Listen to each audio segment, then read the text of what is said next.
Bonjour à tous et bienvenue sur le test statistique le plus connu mais aussi peu utilisé, le Z-test. Nous utilisons le Z-test quand nous voulons comparer un groupe, c'est-à-dire un échantillon, avec une population. Le groupe contrôle est la population et le groupe traitement est l'échantillon. Dans ce cas, un seul groupe est testé. C'est l'échantillon, car nous connaissons déjà la population. Le Z-test est exactement comme le Z-score. Cependant, c'est pour un test statistique. Nous mesurons la différence entre la moyenne de l'échantillon et la moyenne de la population par rapport à l'erreur type. Pour rappel, l'erreur type détermine à quel point la différence est éloignée de la moyenne de la population. Pour calculer l'erreur type, il y a plusieurs formules, mais pour l'erreur type de la moyenne, nous faisons l'écart type de la population divisé par la racine carrée de la taille de l'échantillon. Pour que ce soit plus clair, prenons un exemple. Un professeur de maths remarque qu'il a une classe assez spéciale, une classe qui performe beaucoup mieux que les autres. Il aimerait savoir si cette classe est meilleure que celle qu'il avait auparavant. Il a enregistré la moyenne de chaque classe depuis 15 ans. Il prend un échantillon de 36 élèves ainsi que sa moyenne. La moyenne est de 14 sur 20, avec un écart type de 2. Tandis que la moyenne de toutes les classes depuis 15 ans, c'est-à-dire la moyenne de la population, est de 13,5 avec un écart type de 1. L'hypothèse nulle affirme qu'il n'y a aucune différence entre la moyenne de la population et la moyenne de l'échantillon, et que s'il y a une différence, cela est dû à la chance. On note H0 mu échantillon est égal à mu population. Tandis que l'hypothèse alternative affirme qu'il y a une différence entre la moyenne de l'échantillon et la moyenne de la population.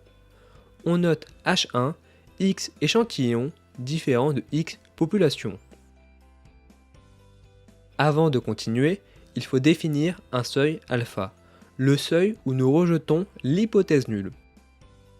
Nous allons garder le seuil standard qui est de 5%. C'est-à-dire que si la probabilité que la différence observée est inférieure à 5%, nous rejetons l'hypothèse nulle. Nous comparons un échantillon avec une population, donc nous utilisons le Z-test. Nous faisons la moyenne de l'échantillon moins la moyenne de la population, le tout divisé par l'erreur type. Avant de vouloir utiliser le Z-test, il faut calculer l'erreur type de la moyenne. Nous faisons 1 divisé par la racine carrée de 36, ce qui nous fait 1 sixième. Le Z-test est égal à 14 moins 13,5 divisé par 1 sixième, ce qui nous fait 3. La valeur observée se situe à 3 erreurs types de la moyenne, si nous considérons que l'hypothèse nulle est vraie. Pour déterminer la probabilité d'obtenir une valeur aussi extrême ou plus, nous utilisons la table statistique.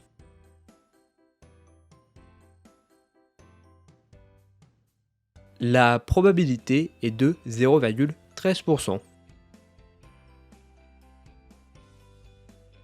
Donc, la probabilité d'obtenir une valeur aussi extrême ou plus dans le cadre de l'hypothèse nulle, c'est-à-dire s'il n'y a pas de différence entre les deux groupes, est de 0,13%, ce qui est extrêmement faible. Comme la p-value est inférieure à notre seuil alpha de 5%, nous rejetons l'hypothèse nulle et affirmons que la classe est plus performante que les classes précédentes. Mais est-ce que notre affirmation est forcément vraie? Non, il se peut parfaitement que le hasard soit responsable de cette différence. Si c'est le cas, nous avons effectué une erreur de type 1. Mais ça, nous ne pouvons pas le savoir. Nous pouvons aller plus loin et utiliser l'intervalle de confiance de 95% afin de déterminer la moyenne réelle de notre classe. Nous pouvons être confiants à 95% que l'intervalle 13,66 et 14,33 couvre le paramètre. C'est-à-dire que nous sommes confiants à 95% que le paramètre, c'est-à-dire la moyenne réelle de la classe, se situe entre 13,66 et 14,33. Alors, comme je l'ai dit précédemment, le z-test est rarement utilisé. Pourquoi, me direz-vous ? Le problème est que pour effectuer un z-test, il y a plusieurs conditions à respecter. Premièrement, la taille de l'échantillon doit être suffisamment grande, c'est-à-dire strictement supérieure à 30 personnes, pour que le théorème central limite s'applique. Deuxièmement, l'échantillon doit être aléatoire. Et troisièmement, la variance de la population, c'est-à-dire l'écart type, doit être connu, ce qui est rarement le cas dans la réalité.